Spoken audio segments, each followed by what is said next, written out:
Deftere annabi Habaku waɗi jamanu maako sarel ngel ɓiɓɓe Israa'ila ɓe ngaylitani Allah ɓe nganyimo fuu laamu Israa'ila fombinawu ɓe koori hakkilo maɓɓe fuu dow jagganaaki gunkiiji ɓe nji'i no ɓiɓɓe Baabila ummoroyi ummaaki maɓɓe ki'i ɗi kulniiki. Kanko annabiijo Habaku o feereejo e annabo'en koriiɓe o wullaaki Israa'ila o metaa e mbattude Allah dow ɓiɓɓe Israa'ila amma annabaaku maako fuu dow Allah o meti. Deftere maako e mo meta dow ko fiidata hande e jahango ngam hoolaare Allah e sarel ngel hallende ɗuuɗi nde heewi duniyaaru. Habaku windiri jimi ɗi bojji ngam o holla nawɗum ɓernde maako bono goɗɗe defte gonɗe nder deftere Jabura.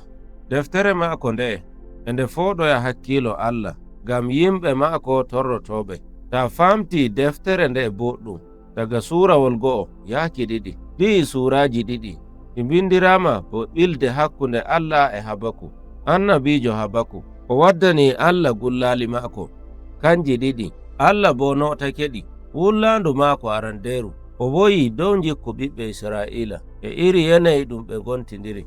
Ɓe nganyi ko Attawra wi'i ɗum waddaniɓe hallende e siya goonga. Ardiɓe Israa'ila ɓe ngaɗa ko ɗume ko woɗa. Habaku woyi emo toro Allah ngam o waɗa goɗɗum dow maajum fuu e noon wala ko wa'ili. Sai ɗon e ɗon Allah notanimo o wi'imo emo andi emo yi'a hallende ɓiɓɓe Israa'ila. O noddoyi honoɓe ngam ɓe ngara ɓe elta Israa'ila. Waaju ɗum e ɗum nandi e ɗum Miika e ɗum Isaya. Allah wi'i mi huutiray honoɓe halluɓe ngam ɓe nyaama Israa'ila ngam hallende nde ɓe ngaɗata e siya goonga maɓɓe. Habaku heɓi saɗɗu dow ko Allah wi'i sai o waddi wondu wullandu o wi'i ay Baabilanko'en ɓuri Isra'ilanko'en hallugo ɓe ngala goonga ko seɗɗa hallende maɓɓe wala kerol ɓe tokkata ko ardiɓe maɓɓe mbi'iɓe e ɓe ngaɗana yimɓe kalluɗum e ɓe kossiriɓe ba mardiji ɓe kawrita yimɓe bono liƴƴi gonɗi nder nangirɗum. Ngam noon sai Habaku wi'i ngam ɗume an seniɗo hutinirta halluɓe e lenyol ngol wala hakkilo daga ngol fuɗɗi an bo a seniɗo ko ngaɗata fuu ɗum boɗɗum. O wi'i Allah ekkitinamo ko o yiɗi. Goonga ɗum woni o dari hakkunde Allah e yimɓe Israa'ila dow hoggo filingo Urusalima e mo renti Allah. Sai Allah wi'i Habaku hossu goɗɗum ko bindata e dow ko jiyata e ko nanata ngam mi hollete wahayyu goɗɗum ko waroyta ɗo yeeso ko nde ɗum waɗata nder yawɗaare amma waala fina ɗum yottoto. Goonga ɗum aadilijo fuu no hisay gooduɗo hoolaare e kammunde ɗum wahayyu ɗum mi hollatama ɗum alkawal ngal Allah wa'di e Habaku. Habaku bo windi ɗum siri Allah o waddo e honoɓe daga Baabila. Sai Allah wi'i hallende e siya goonga ɗum leƴƴi ɗi ɗum re'ata. Ngam noon Allah wadda e wonde hallende ɓurde nde maɓɓe daga gongol lenyol feere o do'aɓe ko Allah yiɗi waɗki ɗo e sarel ngel lenyol kallungol ngol Baabila ngol na gam Allah subingol ngam goɗɗum ɗum ɓe ngaɗata. Allah nangay ko ngol e lenyol nder aadilaku maako. Leydi Baabila do'oto e goɗɗi leƴƴi ɗuɗɗi gaɗayɗi ko ɓe ngaɗata. Allah waɗi alkawal emo huno faande jowi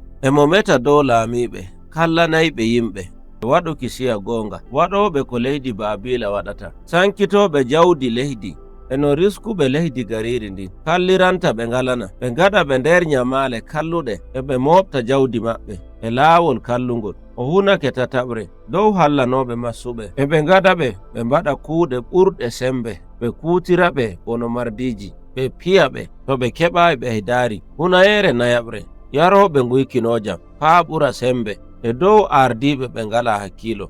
O hunanake ɓe e ɓe ɗala yimɓe ɓe ardi e njara bone les laamu maɓɓe e ɓe bonna jawdi leydi dow waɗuki njeenu e humtoji ɗi ngala hoore. Ɗon ma o hunanake jaggantoɓe gunkiji. Allah Jomirawo sankitayɓe o hibina ɓe go'o nder goɗɗi leƴƴi o hokkiɓe jawdi e laamu o hokkiɓe jonde jam nder leydi maɓɓe amma ɓe kokki koye maɓɓe to gunkiji e ɓe ɗawtanoɗi. Ngam noon ɓiɓɓe leydi ndin fuu ngarti massuɓe to laamiɓe maɓɓe. Tindinore nde holi Allah e meta dow yimɓe Baabila.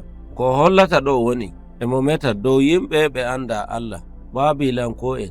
E noon Allah notorani Habaku e nder deftere nde notaaki Allah ki'i ɗi warti ko ngole lenyol ekkitoto e maagol. wato ko Allah wi'i dow Baabilanko'en. Amma e ɗo'o e woodi ƴamol. Allah ɗalay hallende nde nyamra yeeso o ummina lenyol ba Baabila nden o do'angol e laamiɓe mawɓe. ƴamol ngol en keɓaygol nder suurawol 3. En jiya e do'aare nde Habaku waɗi. O fuɗɗi wi'iki ɗu'um ko Allah waɗi, ɗum laawol ngol Allah waddirta re'irde hallende e joni ƴaɓɓinonde gonɓe nder leƴƴi duniyaaru fuu. ɗum en ji'ayɗum nder iri jimiɗi ndenno. En ji'ayɗi ɗi kayɗiniɗi hulniɗi dow metuki dow Allah. En ji'i annabi Nahum e Mika kutiri iri majum. Sarel ngel Allah wangi dow hossere Sinai e nder deftere burtaki e woodi duule e hiite e dimbaki leydi.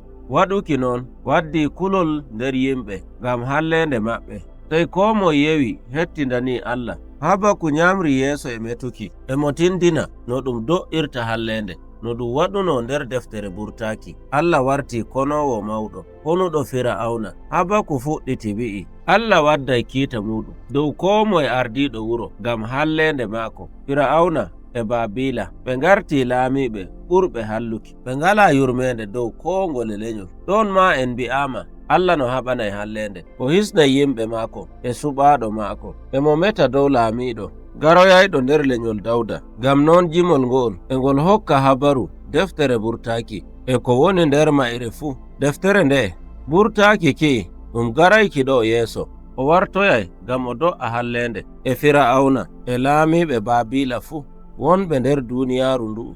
O wartiray aadilaku o hisna yimɓe maako nyo'anoɓe bo nder siya goonga ɓe yoofeteɓe.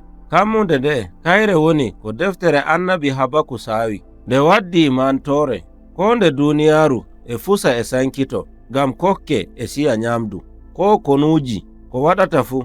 Enen en suɓay goonga e seyo e hoolaaki jeymiraawo e jogaaki alkawal Allah. Ngam noon e timmode deftere nde'e Habaku waddi goɗɗum alama kayɗiniɗum dow no aadili'en njooɗorto nder hoolaare. Habaku e tindina dow niɓre no nde ombirta duniyaaru no ngeendam saɗirta.